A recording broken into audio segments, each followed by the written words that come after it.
Good morning. আমার নতুন আরেকটা ব্লগে সবাইকে অনেক অনেক ওয়েলকাম। সবাই কেমন আছো? ভালো আছো নিশ্চয়ই। আমিও ভালো আছি। আর আজ সকাল থেকেই একদম পুরো দমে রুটিন ওয়াইজ কাজ শুরু। অনেক ঘোরাঘুরি হলো, বেড়ানো হলো, অনেক মন রিফ্রেশড একদম হয়ে গেছে। এইবার একদম কাজ শুরু করতে হবে, কারণ কালকের থেকে রিভুর স্কুল শুরু। আজকে বসে বসে সমস্ত বই খাতাতে কভার দেব, আর তারপর ভালো করে সব লেবেল করব। বিকেলে আবার ক্রিকেট আছে রিভুর। রিভু মানে তো আমার ছেলে, তোমরা তো জানোই।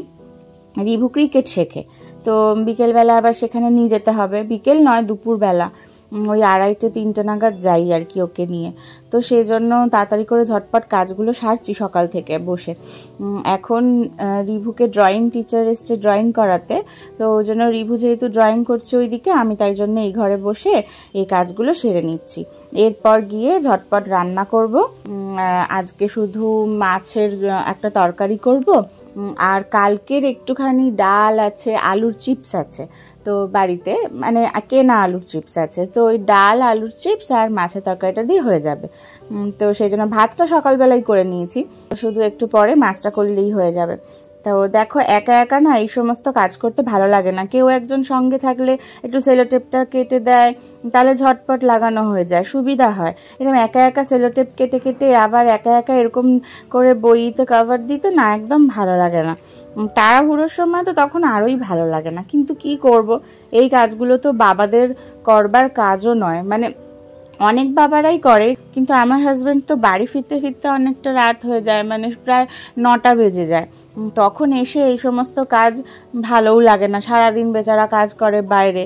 তো সেই জন্য ওকে আর ও সমস্ত কিছু বলি না, আমি নিজে নিজেই করে নিই। এইগুলো অনেক মায়েরাই করে, বেশিরভাগ মায়েরাই করে এই কাজগুলো। তো ওই একা বলে একটু অসুবিধা হচ্ছে আর কি। তো যাই হোক, কী করবো ভাবছি বলো তো, একা একা রয়েছি তো, ওই জন্য সেলোটেপগুলোকে আগে আগে কেটে কেটে ওই পেন্সিল বক্সটার মধ্যে লাগিয়ে রাখি বরং, তাহলে আমার ঝটপট নিতে সুবিধা হবে। তো এইটা একটা বুদ্ধি বার করলাম, তাহলে একটু তাড়াতাড়ি হবে।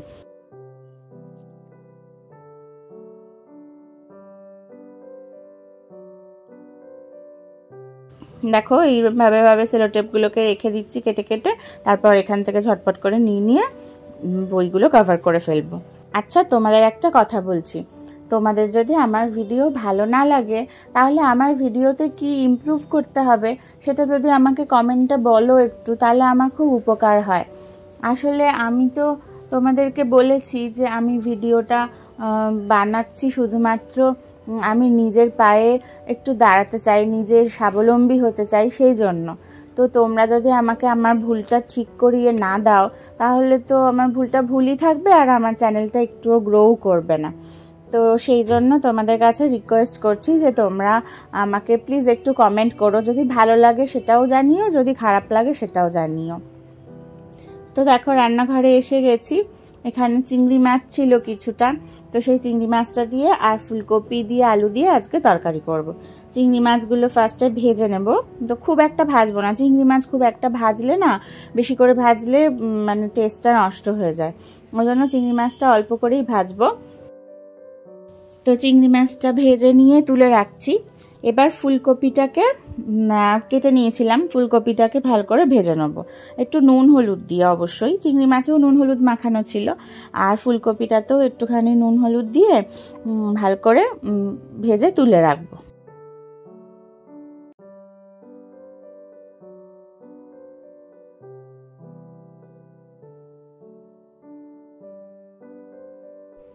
দেখো, ফুলকপিগুলো ভালো করে ভাজা হয়ে গেছে, এবার এগুলোকে তুলে নেব। তুলে নিয়ে এই তেলেই, আমি কিন্তু খুব বেশি তেল রান্নায় দিই না, মানে যতটা পারি কম তেল খাওয়ার চেষ্টা করি আর কি।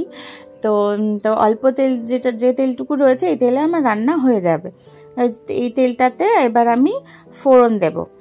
এটাতে কালো জিরে, তেজপাতা, শুকনো লঙ্কা আর ছোটো এলাচ ফোড়ন দেব। হ্যাঁ, কিন্তু সেটা আমি কিন্তু সবই ধুয়ে ধুয়ে ইউজ করি। তেজপাতা, শুকনো লঙ্কা, ছোটো এলাচ এগুলো সবই মানে যখন প্যাকিং হয় তার আগে যেভাবে এগুলোকে ধরো শুকানো হয় বা রাখা থাকে, তো সেগুলো তো না ভীষণ ধুলো পড়ে, সেই জন্য আমি ইউজ করার সময় সবসময়ই ভালো করে একটু ধুয়ে নিই জলে, তারপরে মুছে নিয়ে এগুলো কড়াইতে তেলের মধ্যে দিই। এবার দেখো, আলুটা দিয়ে দিলাম, আলুটা ভালো করে ভাজা করে নেব। তো আলুটার মধ্যেও আমি একটু নুন, হলুদ আর সামান্য একটু কাশ্মীরি লঙ্কা গুঁড়ো দেবো, একটু রঙটা ভালো হবে ভাজার, সেই জন্য। তো আলুটাকে ভালো করে ভেজে নিয়ে এবার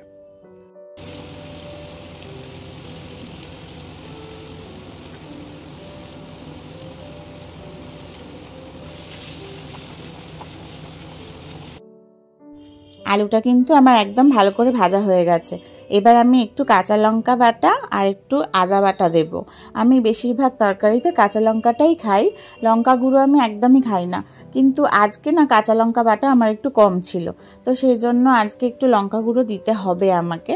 হলুদ গুঁড়ো দিলাম, দেবো এবার একটু ধনে গুঁড়ো, খুব সামান্য ধনে গুঁড়ো দিই আমি তরকারিতে, আর একটু জিরে গুঁড়ো পরিমাণ মতন, অল্প একটু মিষ্টিও দেবো, আর তার সাথে একটু টমেটো সস দিয়ে দিলাম।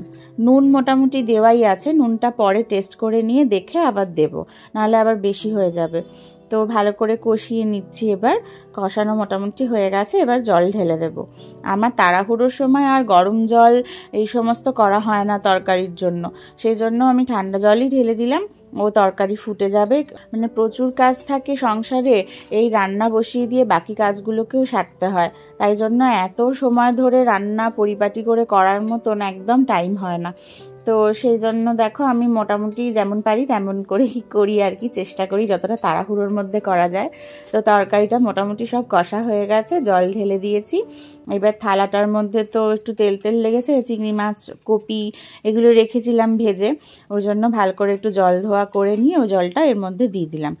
পরিমাণ মতন জল দিয়ে দিলাম যাতে তরকারিটাতে একটু ঝোল ঝোল ব্যাপারটা থাকে।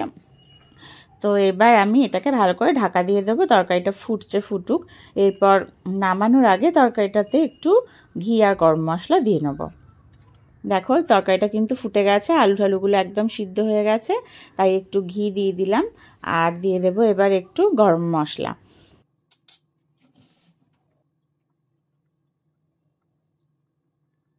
ব্যাস আমার তরকারি কিন্তু একদম কমপ্লিট। এইবার রিভুকে স্নান টান করিয়ে নিয়ে আমরা খাওয়া দাওয়া করে নেব, না হলে তো ক্রিকেটে যেতে আবার দেরি হয়ে যাবে। আর ক্রিকেটে যাওয়ার মোটামুটি 3 ঘন্টা আগে ওকে খাইয়ে দিতে হয়, না হলে না মাঠে গিয়ে একদম দৌড়াতে পারে না ও। তো চলো এটা রেডি হয়ে গেছে, দেখে নিই একটু টেস্ট করে। টেস্টটা কিন্তু খুব ভালোই হয়েছে, তাড়াহুড়ো করে করেছি কিন্তু ভালোই হয়েছে। রিভু চিংড়ি মাছ খেতে ভীষণ ভালোবাসে, চিংড়ি মাছ ওর প্রিয় সব থেকে, তাই চিংড়ি মাছ রান্না হলে ওর জন্য সব থেকে বেশি ভাগে থাকে। ও অবশ্য অনেক ছোট, ভাগটা ওর অবশ্যই বেশি হবে, কিন্তু তাহলেও ওর অন্যান্য সব জিনিসের থেকে চিংড়ি মাছটা বড্ড প্রিয়। চলো তাহলে রিভুর জন্য বাটিতে তুলে রাখলাম। এবার আমি স্নান টান সেরে ওকে খাইয়ে তারপর বেরোবো ক্রিকেটের জন্য।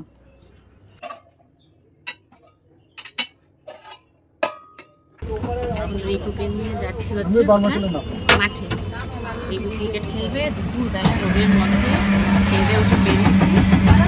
আর দেখো রোদ এখন থেকে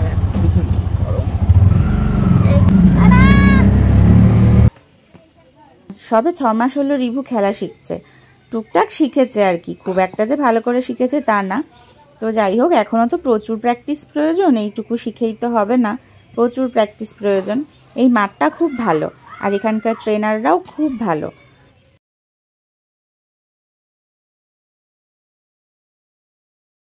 এখানেই রিভু শেখে, এটা আমাদের সোদপুরেই, আমার বাড়ির থেকে বেশ কাছেই, খুব একটা দূরে নয়।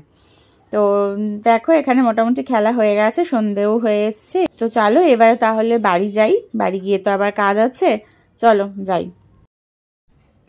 বাচ্চাদের যত এই সমস্ত খেলা, একটা অনুষ্ঠানে গেছিলাম, ওখান থেকে বেলুন নিয়ে এসেছে, সেই বেলুনগুলোকে নাকি ফাটাবে, বেলুন নিয়েও আসবে আবার সেগুলোকে ফাটাবেও, কি যে খেলা বুঝি না।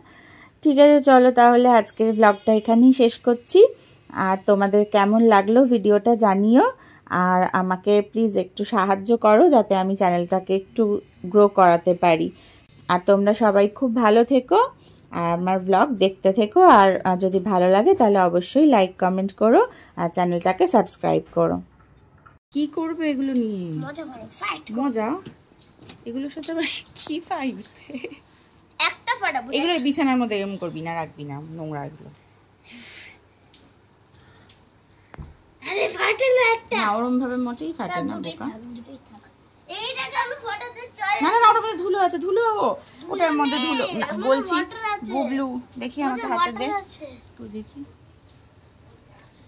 ওয়াটার আছে বলছি না। ই মা তাহলে তো এখানে ফাটাসি না এটা। ফুলটুসি মাসি কাজ করতে আসবে তার আগে তুমি ওটা ফাটিও, তাহলে মাসি কাজ করবে যখন এটা মুছে টুছে দিতে পারবে।